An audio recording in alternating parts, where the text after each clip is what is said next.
Salut tout le monde, j'espère que vous allez bien. Donc on se retrouve aujourd'hui pour encore une fois un résumé de la semaine. Donc j'en avais pas fait la semaine passée.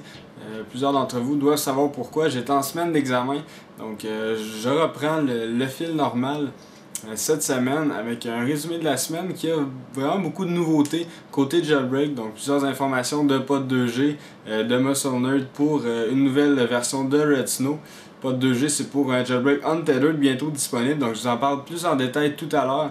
Et on a également des nouveautés côté iPod Touch ISO Pro et Apple nous parle du iPad 3. Du iPad 3. Donc ICAP 3.0 qui va amener un nouveau thème, donc différentes couleurs, puis différentes possibilités de navigation. Donc ça va être différent pour vous et pour nous qui s'occupent du site internet. Donc c'est Martin et Jason qui ont mis en place ce thème-là, donc ça va être très intéressant de découvrir ça dès bientôt. Donc je ne sais pas c'est quelle journée exactement que ça va être disponible, mais ça devrait arriver bientôt. Donc pour ICAP 3.0 qui va également amener un nouveau système d'articles et la restructuration de la team. C'est ce qui est marqué dans le blog.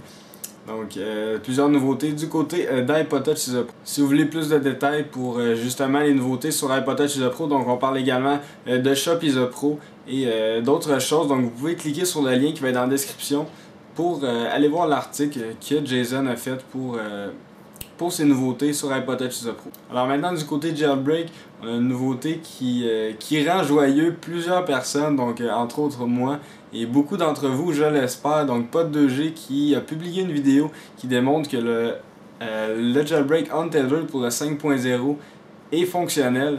Donc il est fonctionnel sur iPod Touch 3e génération, iPhone 4 et iPad 1re génération. Donc c'est les trois appareils qu'il a testé. Il a testé seulement au 5.0. C'est pas testé au 5.0.1, donc c'est pour ça que je vous recommande fortement, si vous êtes au 5.0, de rester au 5.0. Il y a des grandes chances que ça soit compatible également à 5.0.1, mais on prend pas de chance, on reste au 5.0. Si jamais c'est compatible 5.0.1, vous avez juste à augmenter votre firmware et faire le jailbreak. Par contre, si vous avez déjà augmenté en 5.0.1, si vous avez vos fichiers SSH, vous pouvez revenir en arrière en suivant mes vidéos tutoriels. Sinon, eh bien, malheureusement, vous allez devoir espérer que le jailbreak soit compatible 5.0.1. Donc, ce n'est pas testé sur l'iPhone 4S et l'iPad 2. Donc, il n'y a pas encore de jailbreak pour l'iPhone 4S. Donc, en espérant que l'affaire soit compatible, mais il n'y a pas d'informations là-dessus. Il va y avoir plus d'informations bientôt.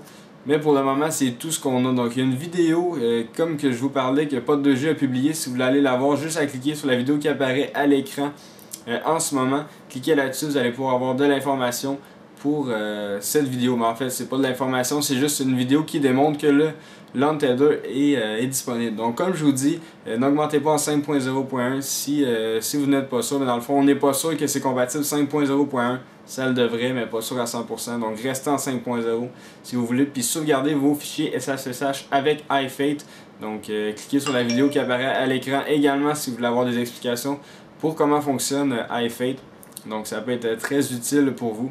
Alors encore une fois, du côté de Jailbreak, on a également Red Snow qui a une nouvelle version qui permet les mêmes fonctions qu'iFate. Donc permet d'une sauvegarde SSH et du AP Ticket qui donc vous permet une restauration en 5.0. Donc vous créez un custom firmware dans le fond avec vos fichiers SSH à l'intérieur, puis vous avez la possibilité de restaurer en 5.0 pour le moment et plus tard quand il y aura des nouvelles mises à jour en 5.0.1 également. Donc c'est fonctionnel pour ça, donc c'est la nouvelle fonction de Red Snow. Vous allez dans le bouton Extra, puis vous avez la possibilité de générer des fichiers SSH puis faire une restauration avec cette option là. Donc c'est super intéressant, ça fait la même chose qu'iFate. Puis c'est différent à utiliser. Donc Red Snow, c'est une version qui a été mise en ligne par la Dev Team, donc plus particulièrement par Muscle Nerd. Donc nouvelle version pour Red Snow.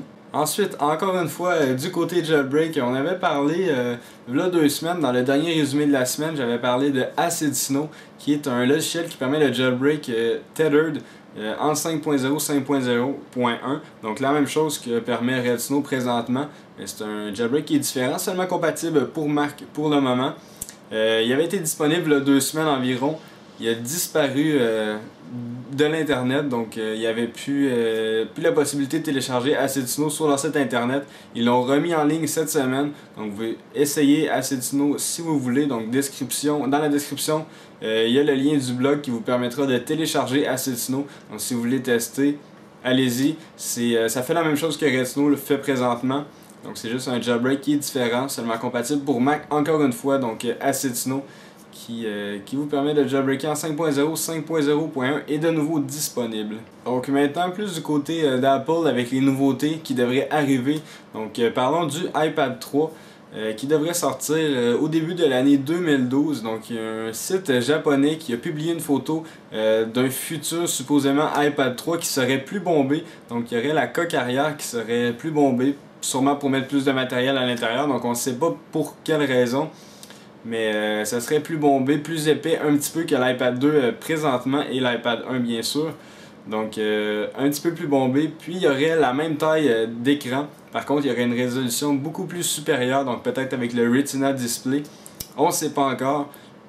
Dans cette première information qu'on a eue du site japonais, c'était supposé l'iPad 3 sortir en mars 2012. Mais on a eu une autre information qui annoncerait peut-être l'iPad 2 en février 2012. Donc ça s'approche un petit peu plus vite qu'on l'attendait. Donc à la place d'être en mars, ça serait en février 2012. Donc c'est le Los Angeles Times qui informe cette nouveauté que Apple pourrait amener en février 2012.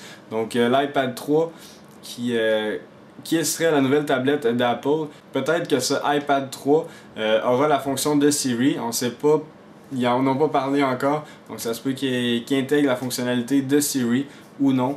Donc on devrait voir ça en février 2012, donc on attend bientôt cet iPad 3. Alors c'est pas mal tout pour le résumé de la semaine. J'espère avoir fait le tour de toutes les nouveautés. Donc j'ai plus focusé sur le jailbreak et Apple, contrairement à d'autres choses. Donc on va passer tout simplement à l'application de la semaine.